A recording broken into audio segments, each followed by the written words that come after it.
participated in pads on Tuesday in practice, a significant step toward returning to action for the first time since Halloween when he broke his foot. Tennessee, the #1 seed in the AFC, and a 3.5-point favorite against the Bengals. Now, the Titans have still been able to run the ball even without Derrick Henry. D'Onta Foreman has carried most of the load, but Dontrell Hilliard has had 350 yards as well since Week 9 when they began playing without the King. The King of the Pick Six podcast, Ryan Wilson, joins us now, here to break down the AFC Divisional Round. And let's begin with that matchup between the Titans and the Bengals. We're not really looking at Tennessee, I don't think anyway, as a true #1 seed. Not like we look at the Packers in the NFC. They're kind of an afterthought after the Chiefs and after the Bills in the AFC. What do you expect to see from Derrick Henry, who hasn't played since Halloween? And could that really make them a legit Super Bowl title contender? Chris, I'm not one to make comments on people's physical appearance, but it looked to me like Derrick Henry's legs were a little skinny in that footage that we saw of him. Again, I don't want to make him angry, but I took note of that. Maybe that doesn't mean anything. Maybe he just wasn't doing squats during his time away.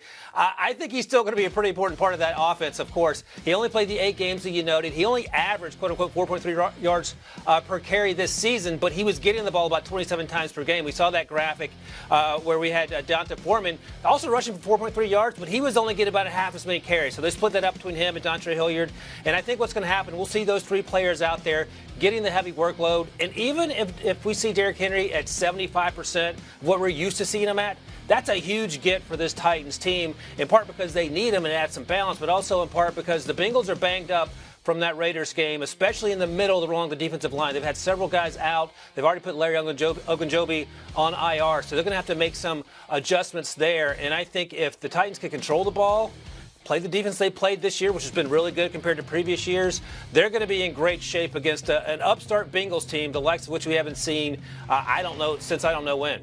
Ryan, are you worried about the puny-legged Derrick Henry? Oh, no, don't do this. Again, I don't want this to go. I don't want him to see this. I just noted what I saw with his legs. Maybe they've always been that skinny. I haven't seen him in compression shorts before. But for someone who's built like that, who made teammates look like little children when he stands next to them, that stood out to me. Most people don't have an excuse to skip leg day, but I think a broken foot is an excuse to skip leg day for Derrick Henry over the last few months. Do you want a sports network that delivers everything that matters about the game? The highlights, the picks, the instant analysis, no yelling, no fake debates, no politics. Hit the subscribe button and never miss a moment.